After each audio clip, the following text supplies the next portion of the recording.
Hello, everybody. I hope that your day has been good, that your week has been beautiful, and that today will be the best um, that it can be.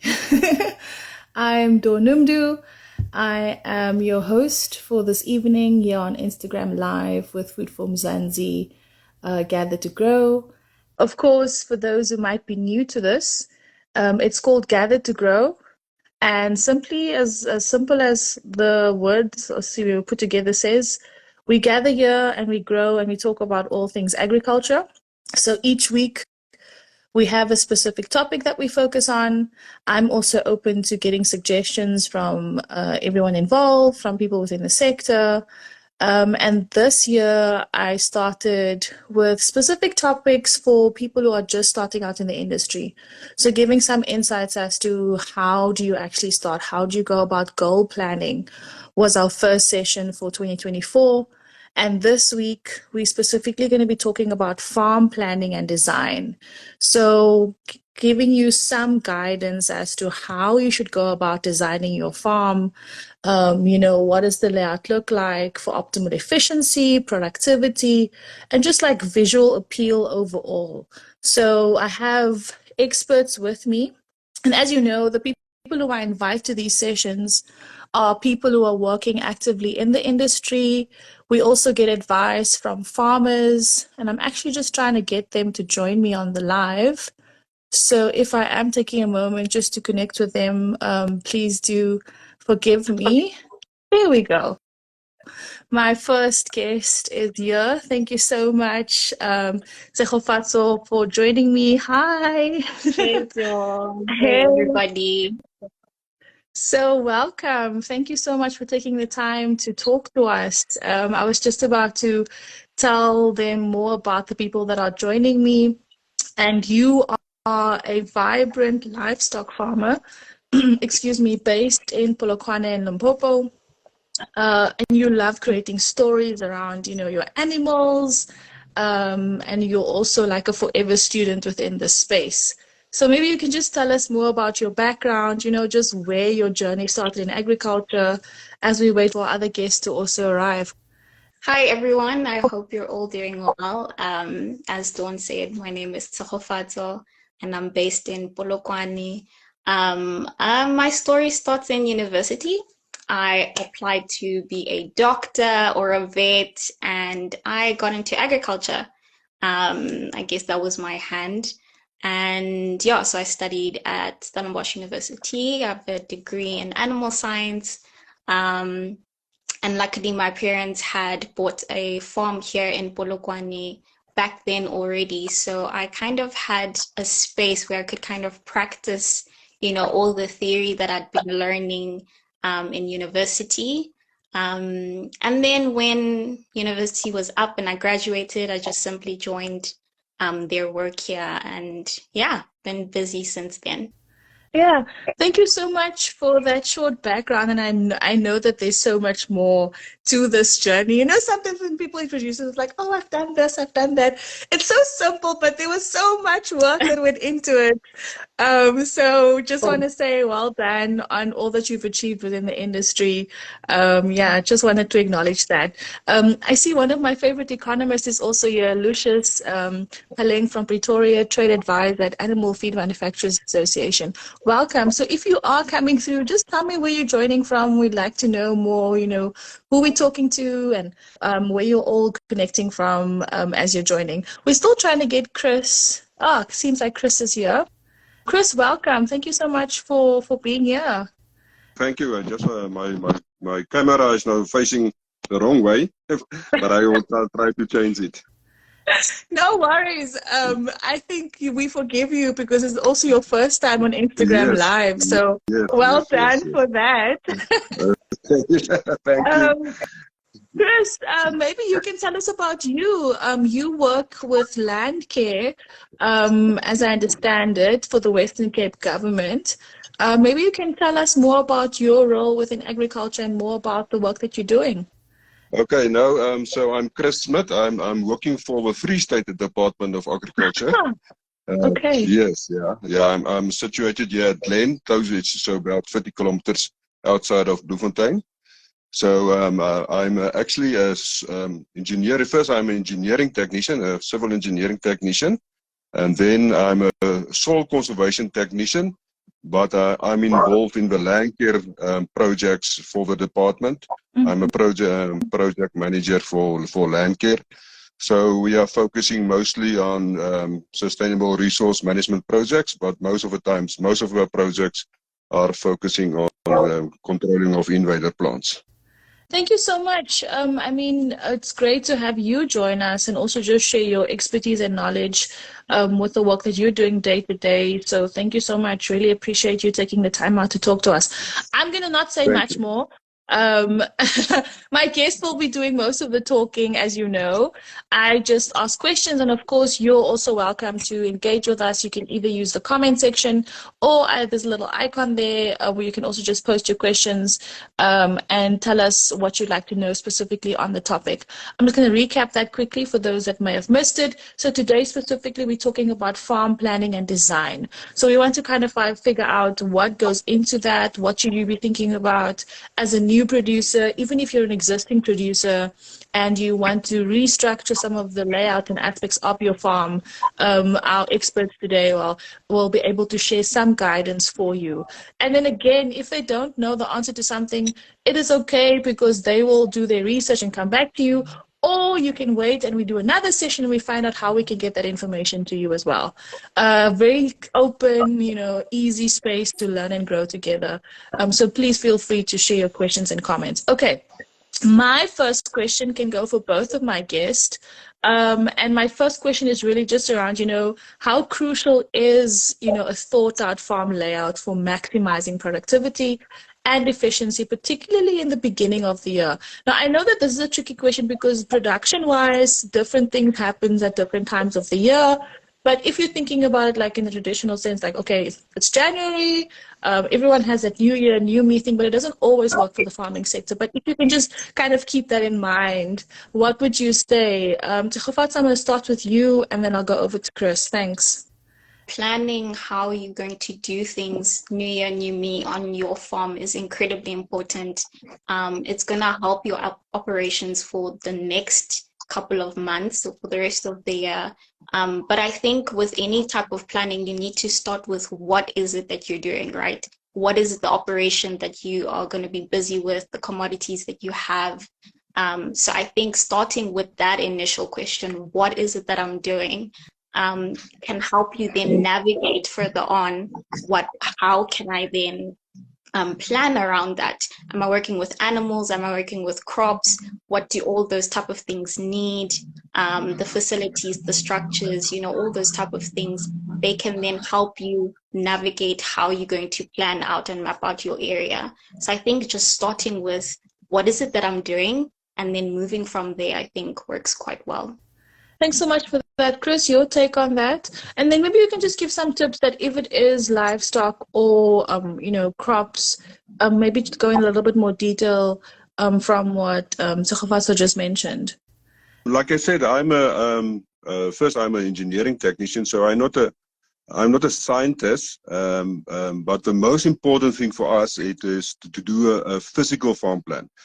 So it's not a farm plan. It's very important, not from the beginning of the year. If you want to start farming, the most important thing is to start with a plan. And where do you start? Is with a physical farm plan. So what we are doing as soil conservation technicians is to help farmers to do a physical farm plan. So we will go into maybe to try to go into more detail about the farm management plan. But the first thing what you want to do is you cannot farm without a map. So the first thing is you want to develop a very accurate map for your farmer. Even if it's a large scale or a small scale farmer, is to get a map. And I'm a government official, so I have to work according to the Act. And my Act I'm working with is the CARA Act. It's a Conservation of Agricultural Resources Act. It's Act 44 of 1983. So that Act gives us a guidance how to do a physical farm plan. So I'm as a soil conservation technician will take that Act and the guidelines what's developed around the Act, will give me guidance how to do a physical farm plan. And the most important thing of a farm plan is or a physical farm plan is to protect and regenerate the natural resource of the farm in order for the farm to sustain and protect the environment for future generations. So that's why I mentioned earlier, I'm a soil conservation technician. So that is the most important thing. So we'll do that farm plan, and then we'll look at the infrastructure of the farm. So we'll say, okay, we propose certain things. We propose certain fences. And in all that things what we will propose is at the end of the day is to protect the natural resources. So when you're looking at soil, you're looking at climate, you're looking at vegetation, you're looking at a lot of things. And then according to that, you'll do your physical farm plan. And then later on, you'll do a farm management plan. And then you'll guide the farmer how to manage that thing. And then the scientists and the extension officers and all that experts will come in and help us to do a farm management plan. But the most important thing is you start with a physical farm plan. And then for us is when propose things and how to manage your resources the best. Because the farm is part of the agro ecosystem, and so you have you cannot operate in isolation. You have to be part of that ecosystem, and that is very important for us. Yeah, definitely. It does sound like there's a lot of moving parts, but there are also very significant people that you need to speak to and align to your business and agribusiness overall that will be able to help you with this process. Also, just want to acknowledge another guest of ours. She's not on the session with us live, but she will be using the comment section to also participate. It is Mako Sasane Lutsuli. She's an entrepreneur, chartered accountant, and published author and wellness enthusiast. So she's going to also be contributing just in terms of her, experience on this topic. So she'll be messaging us as we go along the conversation. So thank you so much for being here as well. You spoke about different things now, Chris. Let's talk about, zoning, the significance of zoning different areas within a farm and how this contributes to the overall efficiency. I think the other question I also have is around, designing pathways, roads, irrigation systems. When does that come in? So once you have this plan and you have the infrastructure, how do you now change certain aspects to ensure that it actually does operate efficiently? So the most important thing for us is to divide a farm, and most of the time you are talking now, first at stock farming, it's to divide the natural veld into different camps.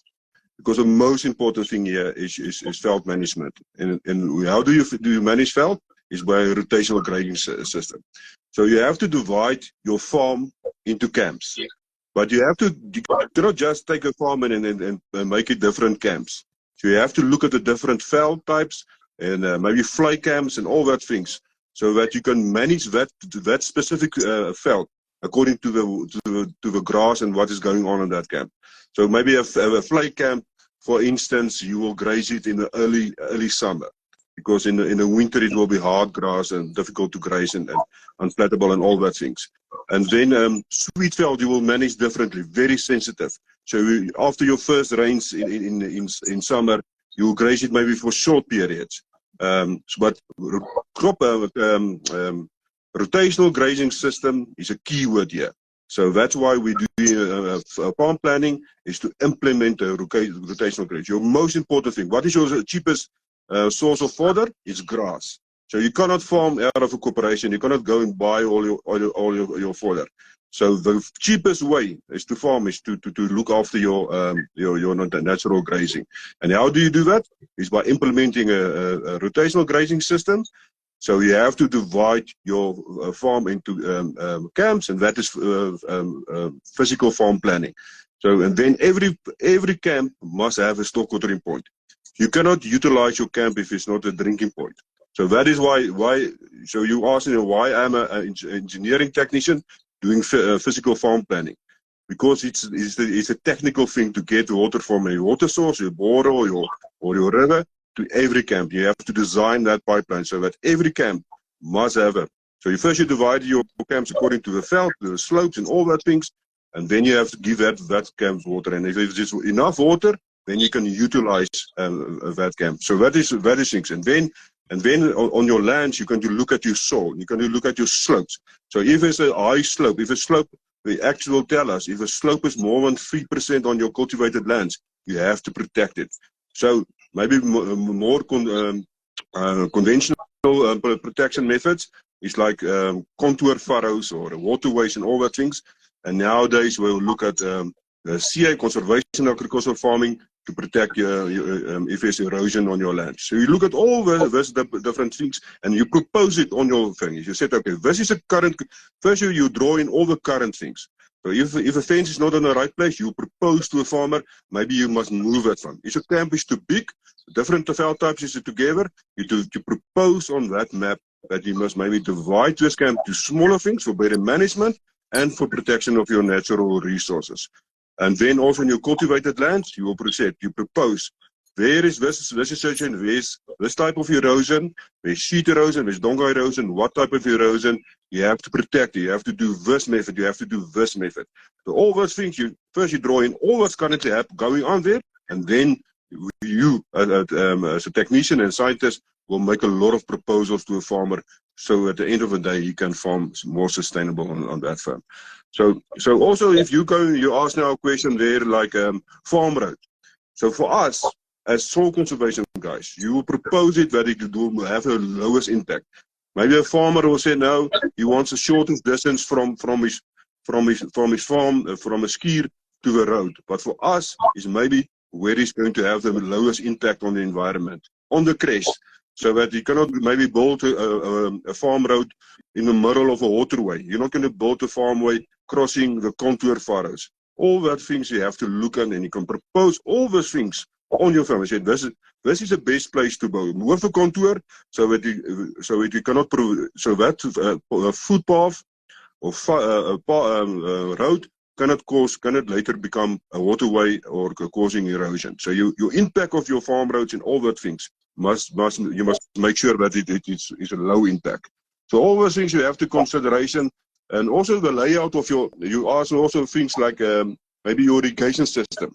Irrigation system there's a lot of considerations when you propose but where it is also the lowest impact, because you're going to add a lot of water there, so your water table will get higher. So what will that higher water table be on the rest of the environment? Maybe what will it be the impact on your neighbors and all that things. So you have to look at a lot of different things when you do a physical farm plan. But that is an important thing.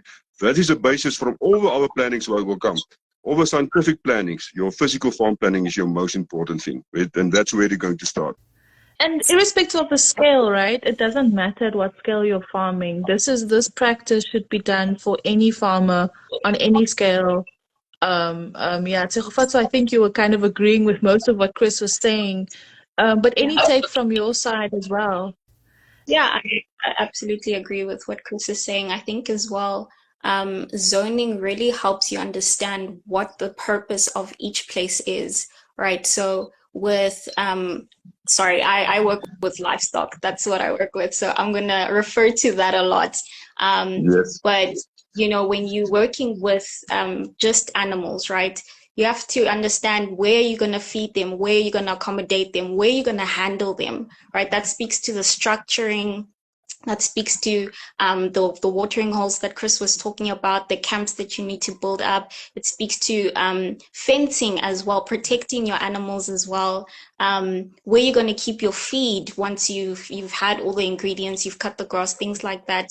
But you have to understand how and where you put each thing, because that will determine the flow of operation. You don't want to build a handling facility where you're going to handle the animals all the way in the north of your farm and then have them accommodated all the way in the south of your farm, and then your feeding station is in the west. It's so far between, right? So you're going to spend time and money in terms of transporting feed all the way to where the animals eat.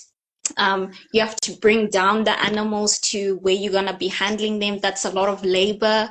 You think of the movement of the animals, that takes up their energy as well, which also impacts the production of the animals as well. So it's a lot of, those things that you need to consider when you're planning out and mapping out your farm, and why zoning is so important, so that the flow of your operations works well. And at the end of the day, production, which is what you want, right? And efficiency is what comes out of your land. Yeah, thanks for that, Tejo. Chris also saying definitely. Yeah, thanks, Chris and Tejo for that. Wakanda Food Accelerator asking Tejo, what does planning look like on your farm with the animals and crops? I think you kind of explained that a little bit, and also what are simple practical steps to follow. Maybe you could just give us some steps as an add-on to your last statement. And Wakanda Food Accelerator, shout out to y'all. Great program. Absolutely love them. So thank you so much for your comments. Remember, this is an engaging platform. So if you'd like to ask a question, if you'd like to talk to our speakers directly, if you want to ask a question, please feel free to do so. Again, for those who might be coming in and out, we are talking about farm planning and design. Sejo, over to you. On our farm, we are mixed producers, so we work with both crops and animals. We've got some cattle and some sheep, and then we're working with some millies and some pepperdews as well. So obviously then zoning becomes incredibly important, because you have to know where your crops are going to be, how you work with them, the flow of that operation as well as with the livestock, right? You have to know how to fence off your crops so that the livestock don't just freely go in there and eat everything and trample on everything. So we've fenced off our crop area. We've placed some facilities or buildings where the fruit will be sorted once it's harvested. We've created a pathway or road that has access to just the crops, so that it's easier for deliveries when we have to make them. And just accessibility with the livestock as well. They kind of shut off from that area. And so they have their own pathway that they use to make their way through the farm and things like that. I hope that kind of answers. And then again, I mean, no farm is the same. Your practice on your farm, Tejo, won't be the same for mine or Chris's. So I think it's also just important to keep that in mind. And I mean, we live in such a beautiful, diverse country with a very different climate all over. So there's that aspect as well. But again, thank you so much for your insights. My next question, and this is something we've been talking about continuously on these conversations, is around, crop rotation and companion planting. And this is specifically now focused for crop farmers.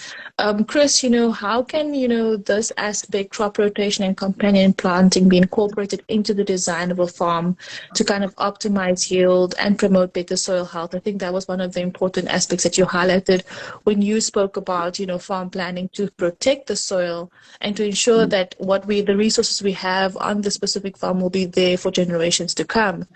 So what do you think about that, Chris? This now the first thing here. It's easy to put it on a plan, to propose it to a farmer, but it's a mind shift. But the farmer must do. He must understand the biggest enemy here for soil health is monocropping. So that the farmers, especially in the Free State, become big commercial farmers. They are making money with maybe one crop, and they will plant that crop. Maybe they will plant maize every year, and that is destroying a lot of soil health. So the first thing is to convince your farmer there. So you can propose, you can make the nicest proposals on a map or on your attachments or whatever.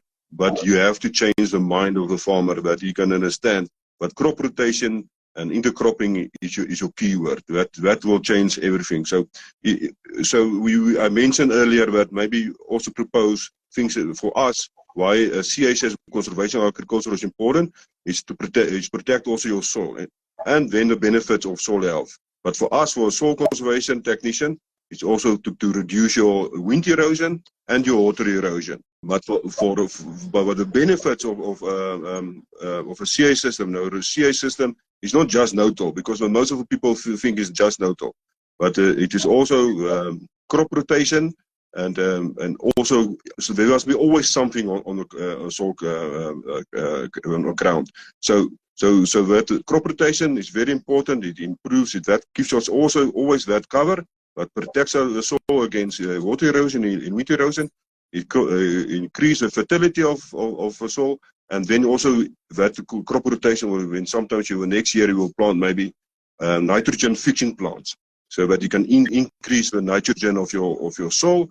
It will increase it will reduce the use of chemical nitrogen on a long term. Maybe it will not happen in 1 or 2 years, but over the long term, if you plant every maybe 2 years or 3 years, you will plant a cover crop or a cash crop with nitrogen fixing benefits, then you will increase the soil health. So that is in short. But the first thing, you have to convince your farmer that benefits of conservation agriculture as an alternative for conservation and as an alternative for improving soil health. Thanks so much for that. Our other, contributor, Makosazane, also just saying, sounds like the farm plan is done when a farm has been purchased. Is there a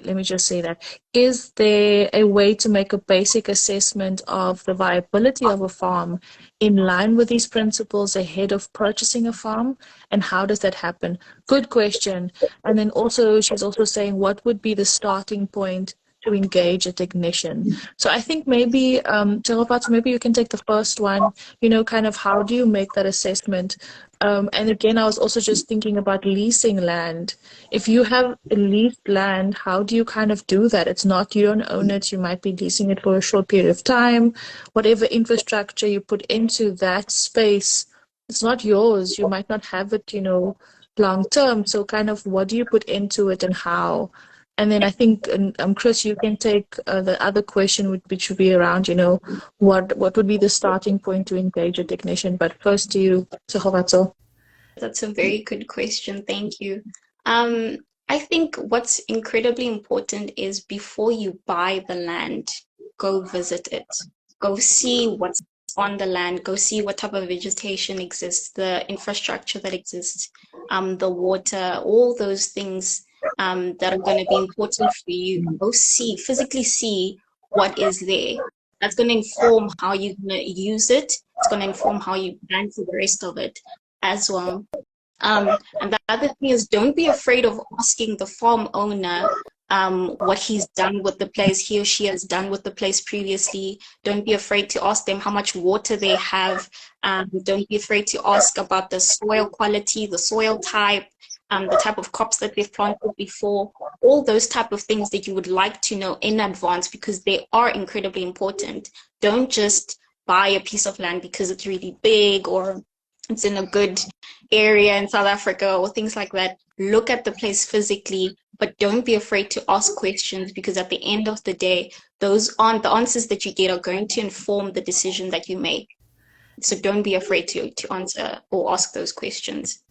Definitely, and I think maybe that would be a good and a kind of article to share, and I'll speak to my colleagues about it, what to do when you want to purchase a farm, like practical questions to ask. And I'm hoping that some of what we're talking about here will also come through, because as you know, this session is available on our YouTube channel afterwards, and there's an article that gets published for you to reference and also go and check post our live. Chris, now if someone has to approach you as a technician, how does one approach you? What happens? Does it always happen through the department? Are there people, working in a private capacity offering the service? Thanks so much, Chris. Yes. It is. They are trying to make it legislation that if you want to buy a farm, attached to your title deed must be a farm management plan. So that way you're working, it's in the progress. I think it's already a bill that if you want to sell your farm, you have to first to get a farm management plan.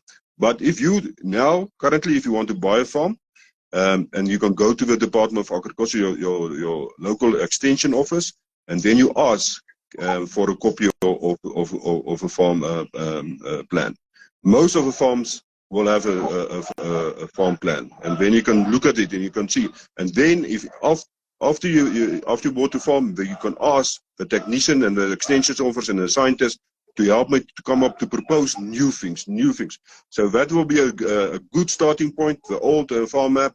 And then you said, okay, this is what's currently going on. That is the water resources. This is the camps. That's how many camps are supposed to be on that farm. But how can you improve it? And maybe the technician or the scientist and the extension officer say, no, let's do that. Let's make it a more intensive thing. Let's go look at the soil. Maybe there's room for more cultivated lands. Maybe you can do pastures there, or you convert your low potential cash crop lands maybe to pastures. And then you maybe develop new cultivated lands. So all that things, but that you start with a farm plan. If it's not a farm plan, then you go to your local extension office and you ask, can somebody not help you to develop a farm plan? So that is always, you cannot start farming without a farm plan. That is the most important thing. And if you've got a farm plan, then you can do all your new plans on that farm plan. You can say, okay, now I want to do this, and then you ask professional people in the private sector or in the department to come and help you and say, is this possible? I want to do this. Then they also say, no, your soil is not good enough. You don't have enough water, or you have to first apply for cultivation of virgin soil, or you have to apply for water rights and all that things. So the professional people can help you then. But you have to start with a basic farm plan, and then you're gonna improve it and make it more intensive on that farm. Definitely. Thanks so much. So I think that's a perfect starting point. So I should probably start asking farmers, hey, do you have a farm plan? Show me your farm plan. Just Yes. as an exercise. It's a good thing to ask, because I think so often we go into it and we think, okay, yes, I'm gonna, and I'm not saying that the enthusiasm and it shouldn't be there, but I think there are these very simple steps that are often overlooked when you're starting out in the industry. And now I'm just thinking, obviously this is for people who are not doing hydroponics or rooftop farming or utilizing any other spaces to produce their food. So yeah, we have another question here. Sandra Masi saying, how far is SA on medicinal cannabis farming? Is there support for emerging farmers? This is actually a topic that I'm hoping to pick up very soon. I'm not sure if my experts have any insights on it at the moment, but I can, take your details. I'll take a screenshot of your comment and invite you to the next session. We will specifically be talking about the cannabis industry. I was just talking to someone today who were invited to be part of this discussion, who's actually working in that field specifically. So I'll give them a chance to respond if they have insights, but I'll also commit from my side to getting that information to you. Chris or Sakota, do you have any insights on this, on the medical cannabis farming? No, Yeah. So I think I know when they apply, it's very difficult. Our departments applied for a license, but it's very difficult, and it's very difficult to manage. The rules is it's very strict rules to start farming. So your fencing, everything must be, and it's very difficult to grow that plants. The medicinal one and all that type of cannabis, it's very, very difficult to grow. So, but I know it's in the process, but I do not have enough technical detail about all the things. Yeah. But Sandra, I'll definitely create a space, one of these Gathered to Grow sessions within the future, to be able to get those experts to you. We have done some discussions in the past, and like Chris mentioned, I know that there's a lot of investment in it, but it does take a lot of money to start up. I know that for sure. I think there's so much infrastructure cost, and specifically within the medicinal cannabis space. My next question is now more around, innovation. What are some of the innovative ways to utilize vertical spaces within a farm setting? And how does that contribute to overall productivity, especially for farmers, smaller farming areas?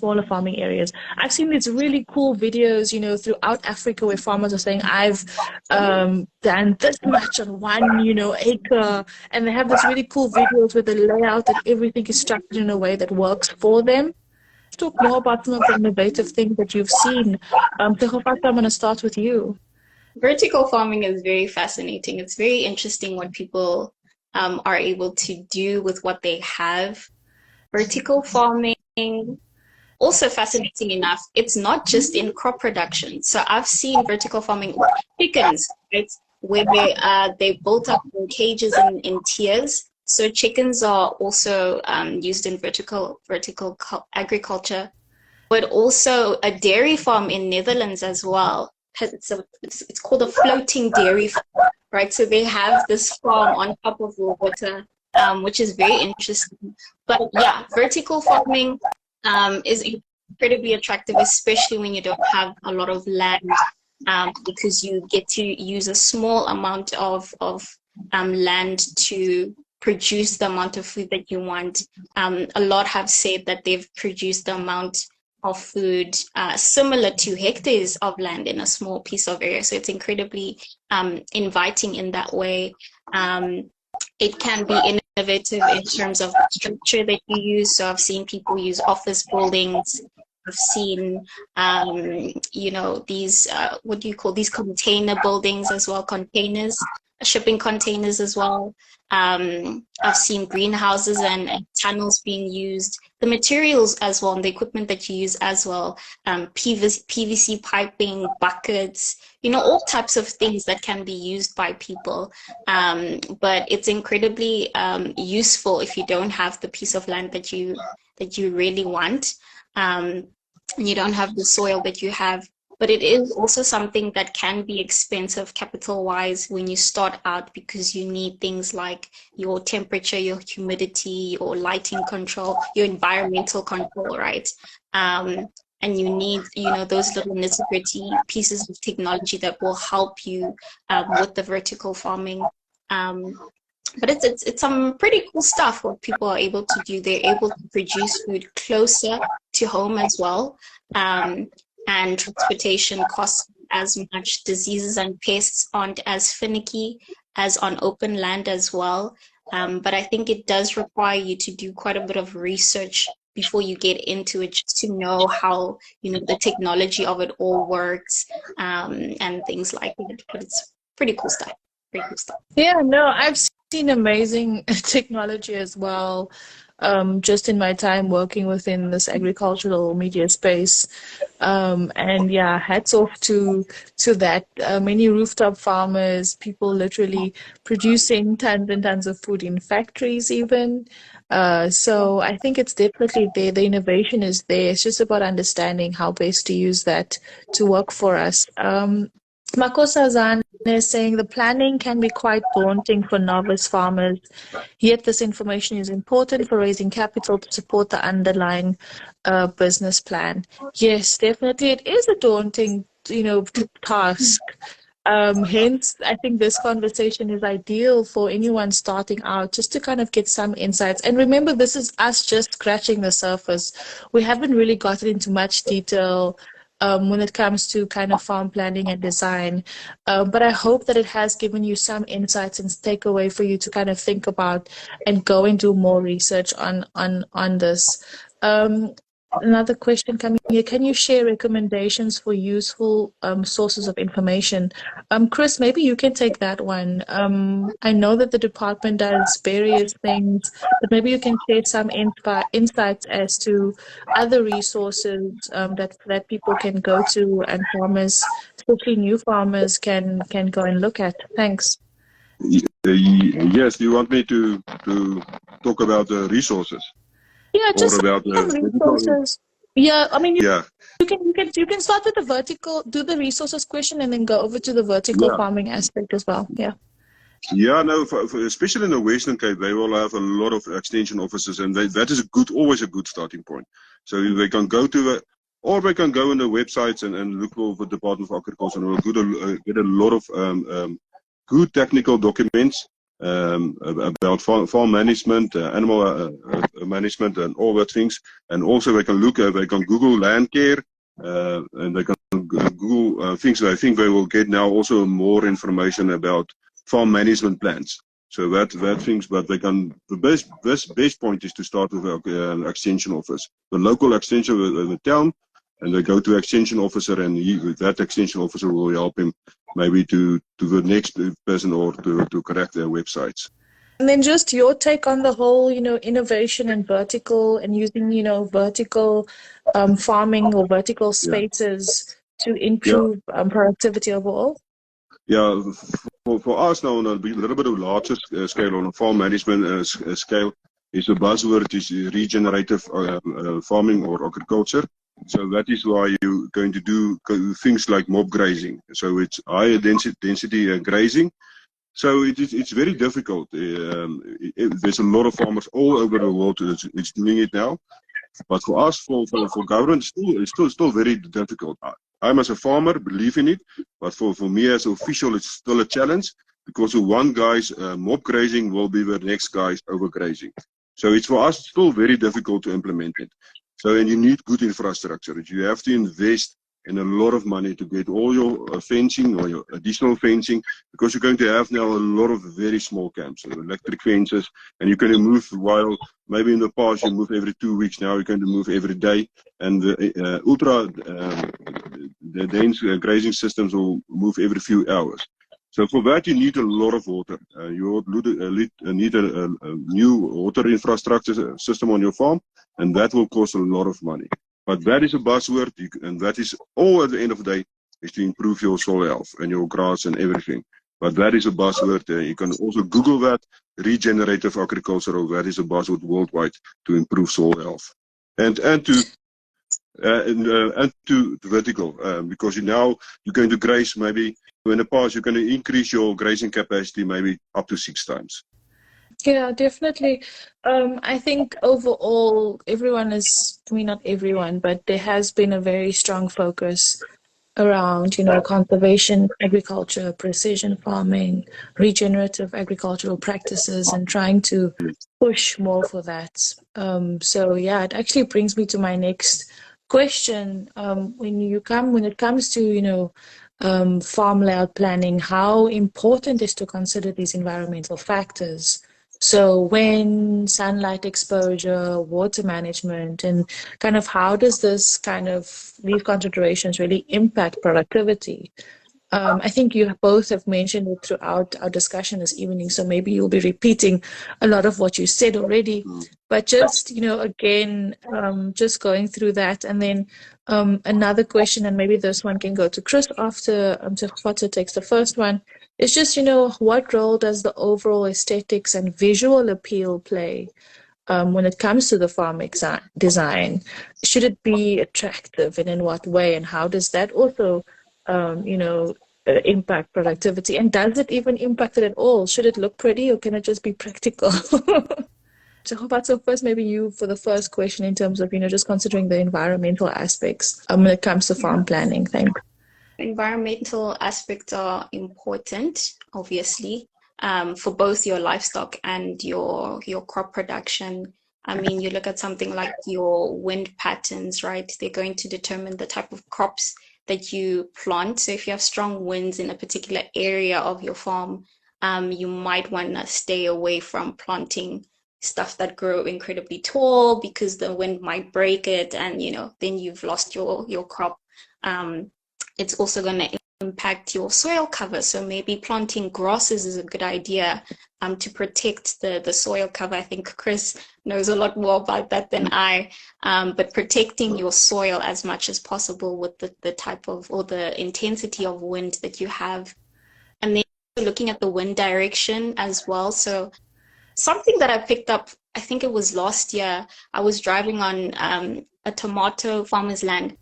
And he said, you must drive slower. You're picking up dust, and the dust is falling on my tomatoes leaves. And I said, oh, okay, sorry, but I never understood why that. And it's because the dust then has this cover or this layer on the leaves, and then the tomatoes struggle to then produce, right? So you think about direction of the wind and the dust, so that the crops can actually grow properly. You think about chemical drift as well. When you spraying your crops, what impact does that have down the line? In which direction is that chemical going into? Is it going to affect humans or residences? Is it going to affect your animals?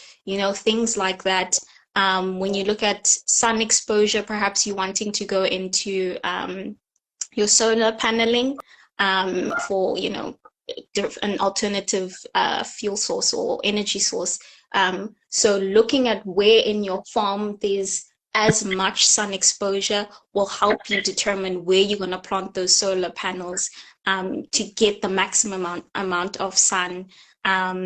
You look at your shading for your animals, for instance. Can I use this space, or the sun here, is it a lot? Do I need to put shading here, or can I rely on the trees that grow here for shading? You know, those type of things. Water management as well. Chris spoke about topography and landscape of your farm earlier on, and that's important when you're talking about your water management, because you need to look at water flow and runoff, surface runoff from your crops. Where does the chemicals, all of that, where does that flow into?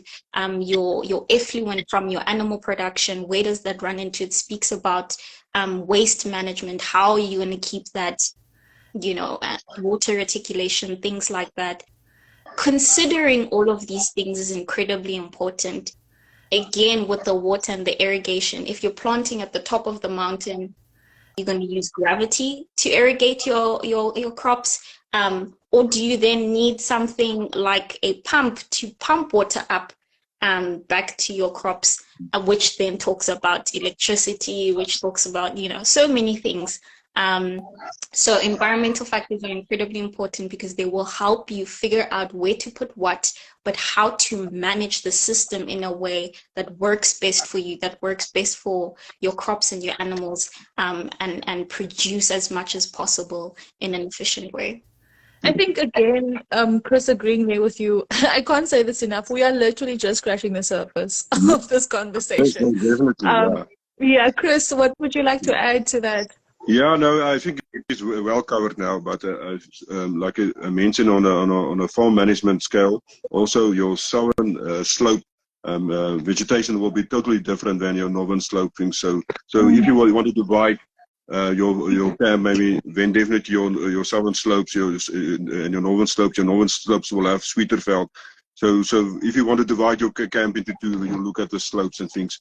If you want to be an organic farmer, you have to look at the wind direction and maybe look at your neighbors who was not organic farmers, and all that things you have to take in consideration. So if you want to do wind erosion control, where are you going to build your windbreaks and all that type of things. But I think it's well covered already, all the things that will have an influence. But it will have influence on a lot of things. So it's very important. You have to take in consideration. You have to mention it on your farm plan. So you have to plan according to that. You have to plan according to your slopes and all the different things on what's going on. Because it will influence, like you mentioned, if you want to propose a irrigation system, if it's possible to do a flood irrigation system with a cost of electricity, then you definitely will propose a flood irrigation system nowadays. Because if you can save on electricity, definitely. But if that is only possible if your water sources is higher than your cultivated lands, and then you can use gravity and all that things. So it's well covered already. But it's very important for a farm plan. And then just, Chris, to keep you speaking, just in terms of like visual appeal when it comes to farm design, is that something that's important? I mean, obviously, if a farm looks nice and attractive, if you want to do other agritourism things, then that's something that you would consider. Yeah. But how important is this actually? It can be sometimes important because it can be important for biodiversity. So if you're going to have a green zone in your farm, to have more bees on your farm for biodiversity and all those things, it will look neat. It will be good for ecotourism and all that things. But food security is the most important thing. And then later on you will look at things. But green zones always very, very nice to have on your farm. And maybe also to plant things there and to provide a habit for wildlife and to increase your bee population, whatever, for biodiversity and all that things. And it will look nice. It will look very nice if you have a green zone like that.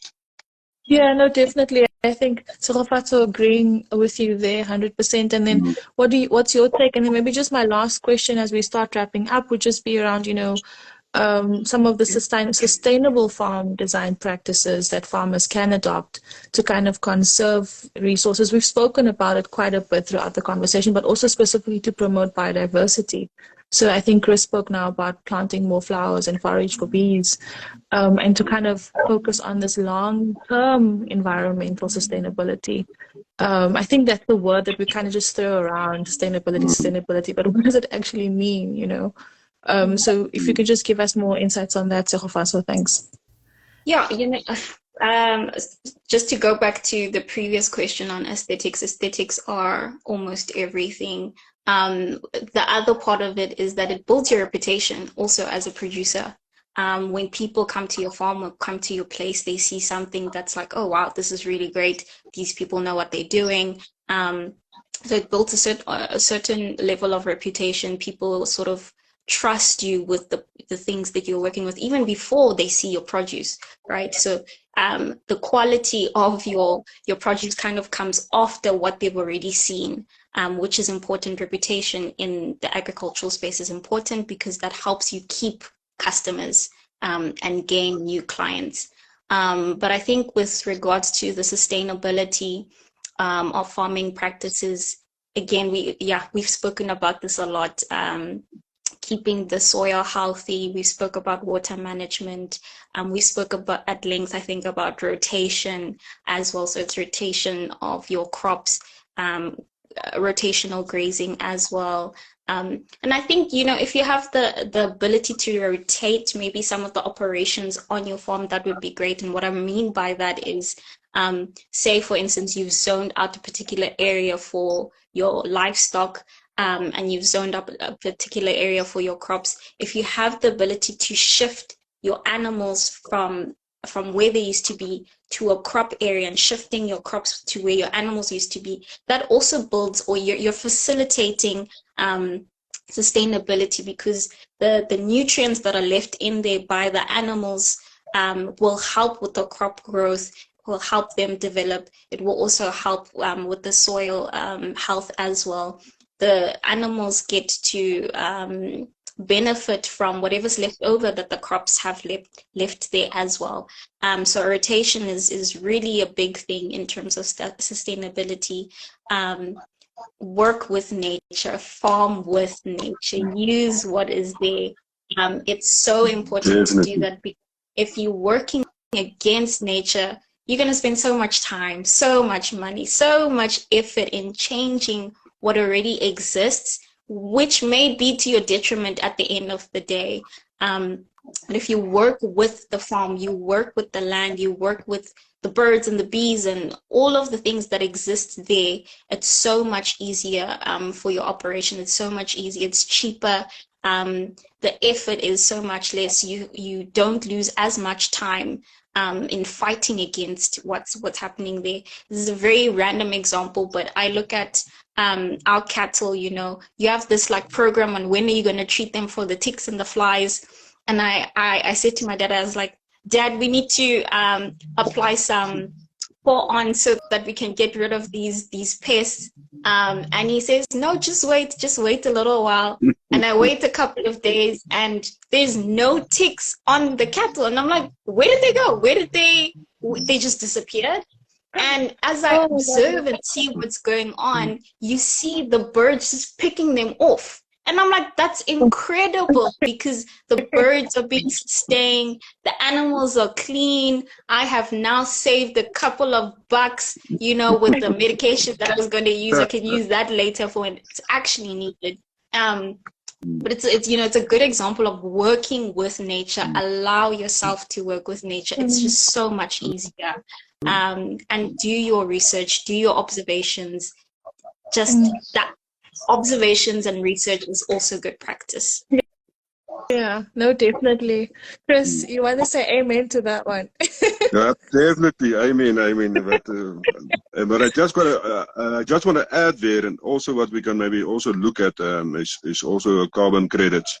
That we can, at the end of the day, we can, if we can farm the right way, if we farm with nature, we can make money out of it. Not just with better soil, better grass, better livestock, because we can sell that extra carbon in our soil. So we have to maybe to get a carbon credit program who's going to help you to buy that carbon from you. so that you can maybe make an extra income and maybe you can pay for that extra infrastructure on your farm with the credits that you are building up because you are farming with nature and not against nature.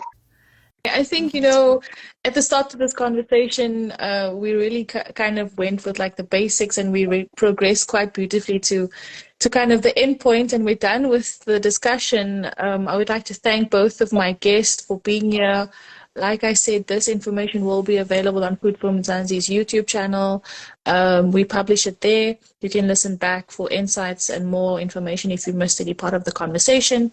And then we'll also publish it on Food for Mzansi's website, which is www.foodformzansi.co.za. That will also be available. Okay, so to my guest, any final words? You can also just share your details. People can obviously follow you on Instagram, but how else do we contact you, reach out to you? Chris, I'll start with you. Thanks. To follow me, they can contact me for more information regarding veld management, farm planning.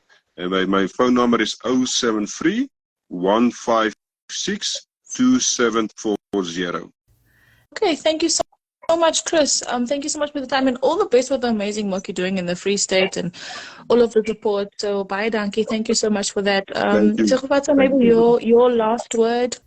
Guys, agriculture is the way. Go do it. Be educated. Have fun. It's so much fun out here, hey? But yeah, stay well. Yeah, definitely. Also, shout out to your dad, by the way. I was like, I need to give a shout out to your dad for that lesson that you got as well. Because now we all got the lesson too. So thank you so much. All right, everybody. Everything of the best for the rest of this week. So thank you so much. All the best and enjoy the rest of your evening. From my side, Donumdu. Bye-bye for now.